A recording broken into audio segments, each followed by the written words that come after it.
Hello everyone, आज की video में आपको बताऊंगा derivation of equations of motion by calculus method. तो स्टार्ट करते हैं अपने लेक्चर को गाइस।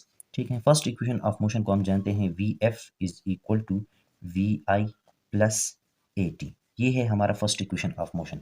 अब इसको हम डिराइव करने वाले हैं गाइस। ठीक है, कहाँ से डिराइव करेंगे गाइस? हम एक्सेलरेशन की डिफिनीशन जानते हैं।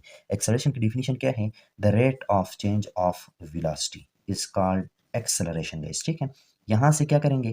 क्रॉस मल्टीप्लिकेशन कर लेंगे। क्रॉस मल्टीप्लिकेशन कर दिया तो हमारे पास a इंटू डी टी आ जाएगा। a into D T is equal to D V आ जाएगा गाइस। ठीक है, यहाँ से क्या करेंगे? a इंटू डी टी जो है, जो बराबर है डी वी के, इसका इंटीग्रेशन ले लेंगे। क्या ले लेंगे? इंटीग्रेशन। जब भी आप इक्वेशंस ऑफ मोशन की बात करते हैं तो a के बारे में ये बताया जाता है कि ये a जो है ये यूनिफॉर्म हो, यानी कि कांस्टेंट होगा इस। ठीक है, और इंटीग्रेशन में जब कांस्टेंट आ जाए तो उसको हम बाहर ले लेते हैं। तो ये ले लिया इंटीग्रेशन से बाहर ए को कांस्टेंट, ये इंटीग्रेशन आ गया इंटू डी टी आ गया is equal to integration D V. ठीक है, अच्छा यहाँ पर टाइम की लिमिट को पुट करेंगे। टाइम कहाँ से शुरू होगा? जब हमारी ऑब्जर्वेशन स्टार्ट होगी, यानी एक बॉडी चल रही है, उसमें एक्सेलरेशन ए अब प्रोड्यूस होगा। जब एक्सेलरेशन शुरू होता है तब से हमारा टाइम शुरू होता है।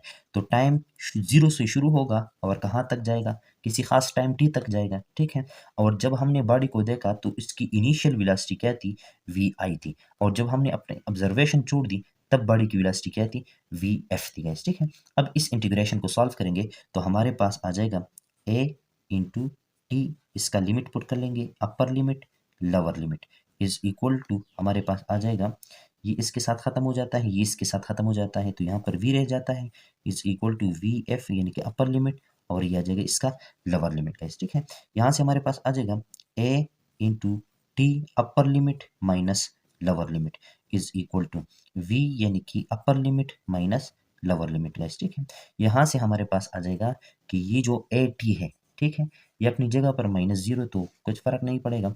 वी आई को इस साइड लेकर आया तो हमारे पास हो जाएगा प्लस वी आई, और ये हमारे पास आ गया वी एफ। इस चीज को हम कहते हैं फर्स्ट इक्वेशन ऑफ मोशन। अब इसको इस अंदाज में लिखते हैं तो वी एफ बराबर V I plus A T. इस चीज को हम कहते हैं फर्स्ट इक्वेशन ऑफ मोशन। तो ये है फर्स्ट इक्वेशन ऑफ मोशन, इसको हमने डिराइव किया बाय कैलकुलस मेथड। अब हम डिराइव करेंगे second equation of motion by calculus method. अच्छा गाइस, तो सेकंड इक्वेशन ऑफ मोशन ये है, s इज इक्वल टू यानी कि displacement covered by the body, V I यानी कि initial velocity into time period plus a और टाइम पीरियड का square divide by 2 plus half A T square, इसको हम यूं जानते हैं। अब इस चीज को हम डिराइव करेंगे गाइस। ठीक है, कैलकुलस वाला मेथड क्या करेंगे? अडॉप्ट करेंगे। तो गाइस हम जानते हैं कि ये जो वेलोसिटी है, क्या है? वेलोसिटी, इसकी डिफिनीशन ये है कि it is the rate of change of displacement guys. ठीक है, ये आ गया।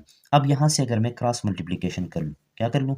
क्रॉस मल्टीप्लीकेशन, तो D S is equal to V into D T हमारे पास आ जाएगा गाइस। ठीक है, इसको कॉल कर लेंगे इक्वेशन नंबर 1 गाइस। अब देखें, किसी भी बॉडी की आप वेलोसिटी को अगर लिखते हैं, और हाल ये है कि बॉडी इस तरह हो कि इसमें एक्सेलरेशन ए प्रोड्यूस हो रहा है यूनिफॉर्मली गाइस। ठीक है, तो किसी भी पॉइंट पर आप बॉडी की फाइनल वेलोसिटी को इस तरह लिख सकते हैं कि final velocity, first equation of motion से, final velocity is equal to initial velocity plus अगर उसमें एक्सेलरेशन ए प्रोड्यूस हो रहा है टाइम टी के लिए गाइस। ठीक है, तो फाइनल वेलोसिटी की ये वैल्यू उठाकर यहाँ पर पुट करेंगे, यानी कि ये हमारे पास v की वैल्यू है गाइस। ठीक है, ये फाइनल और इनिशियल तो जस्ट अंडरस्टैंडिंग के लिए हम कहते हैं।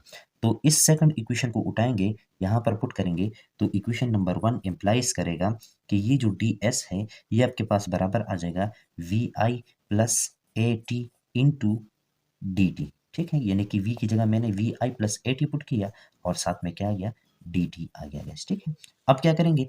अब जो होना है वो करेंगे। D S is equal to, इसको अंदर मल्टीप्लाई कर लेंगे तो हमारे पास आ जाएगा, initial velocity into D T plus A T into D T.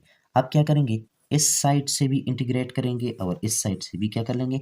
Integrate कर लेंगे गैस। ठीक है, यहाँ पर हम बॉडी ने देखें, एक्सेलरेशन ए को तय कर दे, एक्सेलरेशन ए जब उसमें प्रोड्यूस हो गया तो बॉडी ने कितना डिस्प्लेसमेंट कवर किया? तो जब से एक्सेलरेशन ए शुरू होता है तब से हम बॉडी की डिस्प्लेसमेंट को जीरो कंसीडर करेंगे क्योंकि एक्सेलरेशन ए अब शुरू हुआ और एक्सेलरेशन ए के दौरान बॉडी ने कितना डिस्प्लेसमेंट कवर किया। तो जब एक्सेलरेशन ए नहीं था, बॉडी यूनिफॉर्म वेलोसिटी के साथ जा रही थी, तब हाँ एक्सेलरेशन के अंडर डिस्प्लेसमेंट भी नहीं था गाइस, ठीक है। तो इसका लोअर लिमिट हम जीरो रखेंगे और अपर लिमिट यानी कि एक्सेलरेशन ए के दौरान ही कितना डिस्प्लेसमेंट कवर हुआ तो उसको हम एस कह देंगे गाइस, ठीक है। यहाँ से हम देखें, जब से एक्सेलरेशन शुरू हुआ, जब से एक्सेलरेशन यानी कि जब एक्सेलरेशन नहीं था तब टाइम को हम क्या लेंगे, जीरो लेंगे। अब जब कितने टाइम के लिए एक्सेलरेशन हाँ प्रोड्यूस हुआ, तो कितने टाइम के लिए प्रोड्यूस हुआ हमें नहीं पता, टाइम टी के लिए, ठीक है। लेकिन लोअर लिमिट इसका क्या होगा, जीरो होगा गाइस, ठीक है। अब यहाँ से हमारे पास आ जाएगा, इसको हम सॉल्व कर लेंगे तो ये खत्म हो जाएगा यहाँ से, तो हमारे पास सीधा सीधा एस आ जाएगा गाइस, ठीक है। इस इंटीग्रेशन को दोनों यानी कि सम रूल यहाँ पर, सम रूल ऑफ इंटीग्रेशन यहाँ पर अप्लाई होगा, इसका इंटीग्रेशन प्लस इसका इंटीग्रेशन, तो ये हमारे पास आ जाएगा integration of upper limit T V I और साथ में क्या है डी टी, इसका इंटीग्रेशन प्लस ए, मैंने कहा कि कांस्टेंट होता है, क्या होता है कांस्टेंट, तो कांस्टेंट को बाहर ले लेंगे, integration of T into D T guys, ठीक है। अपर limit T, lower limit zero guys, ठीक है। यहाँ से इसको सॉल्व कर लेंगे तो हमारे पास आ जाएगा S is equal to V I के रिस्पेक्ट में इंटीग्रेशन नहीं हो रहा, टी डी टी है ना, तो इसका इंटीग्रेशन हो रहा है, तो इसको बाहर ले लेंगे गाइस, ठीक है। और डी इस इंटीग्रेशन वाले सिंबल के साथ खत्म हो जाएगा, हमारे पास आ जाएगा टी, इसका लिमिट पुट कर लेंगे, अपर लिमिट और लोअर लिमिट प्लस ए, ये आ जाएगा, ठीक है। टी का integration with respect to T वो होता है, टी का जो पावर होता है यानी कि 1 है, उसमें एक को प्लस कर लेंगे और उसी पावर जो अब पावर बन गया उसी के साथ डिवाइड करेंगे, यानी कि 1 प्लस 1, 1 प्लस 1 2, ठीक है। और इसका लिमिट पुट कर लेंगे, लिमिट क्या है, अपर लिमिट टी है और लोअर लिमिट क्या है, जीरो है गाइस, ठीक है। इसको सॉल्व कर लेंगे तो हमारे पास आ जाएगा S is equal to V I, upper limit T lower limit zero, तो हमारे पास आएगा वी आई टी प्लस ये आ जाएगा यहाँ से हाफ, ये क्या हो जाएगा हाफ ए, ये आ जाएगा और टी स्क्वेयर, ये आ जाएगा, अपर लिमिट टी पुट कर लिया तो टी स्क्वेयर आ जाएगा, लोअर लिमिट जीरो पुट कर लिया तो जीरो हो जाएगा। अच्छा, इस सेंटेंस को S is equal to V I T plus half A T square को हम कहते हैं सेकंड इक्वेशन ऑफ मोशन। अब बढ़ते हैं थर्ड इक्वेशन ऑफ मोशन की तरफ, डिराइव करते हैं उसको। सो गाइस, अब हम रेडी हैं थर्ड इक्वेशन ऑफ मोशन को डिराइव करने के लिए गाइस, ठीक है। यानी कि हम क्या डिराइव करने वाले हैं, 2as is equal to V F square minus V I square guys, ठीक है। यानी कि इसमें आपको टाइम नजर नहीं आ रहा, यानी कि टाइम को हमने यहाँ पर नहीं लाना गाइस, ठीक है। तो इसके लिए हम क्या करेंगे, एक्सेलरेशन की डिफिनीशन क्या है, it is the rate of change of velocity guys, ठीक है। इसको कॉल कर लेंगे इक्वेशन नंबर 1। अच्छा, ये है कि वेलोसिटी को तो हम जानते हैं, पैरामीटर्स ऑफ मोशन में हमने डिटेल से पढ़ा है कि velocity is equal to the rate of change of displacement guys, ठीक है। यानी कि यहाँ से अगर मैं टी की वैल्यू निकालूं, किस चीज़ की, टी की डी टी की वैल्यू निकालूं, तो डी टी हमारे पास आ जाएगा T S divide by V, इसको मैं कॉल कर लूंगा इक्वेशन नंबर 2। अब इस इक्वेशन नंबर 2 को उठाएंगे, इक्वेशन नंबर 1 में पुट करेंगे तो a is equal to D V अपनी जगह पर, डी टी की जगह हमारे पास आ गया T S divide by V guys, ठीक है। यहाँ पर इसको मैथमेटिकली मल्टीप्लाई करेंगे, यानी कि v ऊपर जाके हाँ डी वी के साथ मल्टीप्लाई हो जाएगा, तो v into D V divide by क्या आ जाएगा, डी एस आ जाएगा। यहाँ से क्रॉस मल्टीप्लिकेशन कर लेंगे, इसको इसके साथ और इसको इस 1 के साथ मल्टीप्लाई करेंगे तो हमारे पास आ जाएगा a into D S is equal to V into D V आ जाएगा गाइस, ठीक है। अब यहाँ से इस इक्वेशन का बोथ साइड क्या लेंगे, इंटीग्रेशन लेंगे, यानी कि इंटीग्रेशन ए के बारे में मैंने कहा ये कांस्टेंट होता है, तो इंटीग्रेशन ऑफ एस आ जाएगा गाइस, ठीक है। यानी कि एक्सेलरेशन जब शुरू हुआ तो एक्सेलरेशन ए के दौरान बॉडी ने कितना डिस्प्लेसमेंट कवर किया, तो एस कवर किया, और एस कब से स्टार्ट होगा, जीरो से स्टार्ट होगा गाइस, ठीक है।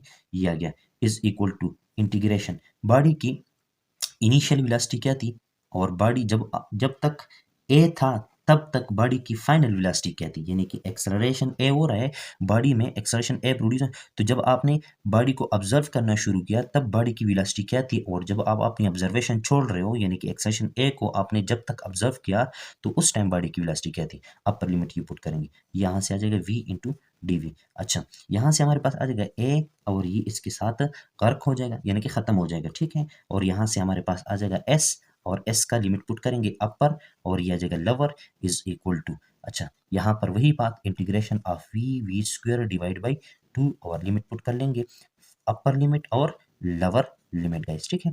यहाँ से हमारे पास आ जाएगा s, ठीक है, यानी कि यहाँ से हमारे पास सिर्फ as आ जाएगा, s माइनस 0, तो s रह जाएगा और इस 2 को हम इस साइड लाएंगे क्रॉस मल्टीप्लिकेशन से, तो ये हो जाएगा 2as इज इक्वल टू, यहाँ से बच जाएगा v की जगह एक मरतबा अपर लिमिट पुट करेंगे, लेकिन v का तो स्क्वायर है तो अपर लिमिट का स्क्वायर लेंगे, माइनस एक मरतबा माइनस लोअर लिमिट, और लोअर लिमिट क्या है, vi है तो उसका भी स्क्वायर। अब इस सेंटेंस को हम मैथमेटिक्स फिजिक्स में कहते हैं थर्ड इक्वेशन ऑफ मोशन, और ये डिराइव हो गया। तो उम्मीद है आज का लेक्चर शॉर्ट सा था, आपको पसंद आया होगा। मिलते हैं नेक्स्ट वीडियो में, तब तक के लिए अपना ख्याल रखिएगा। अल्लाह हाफिज़।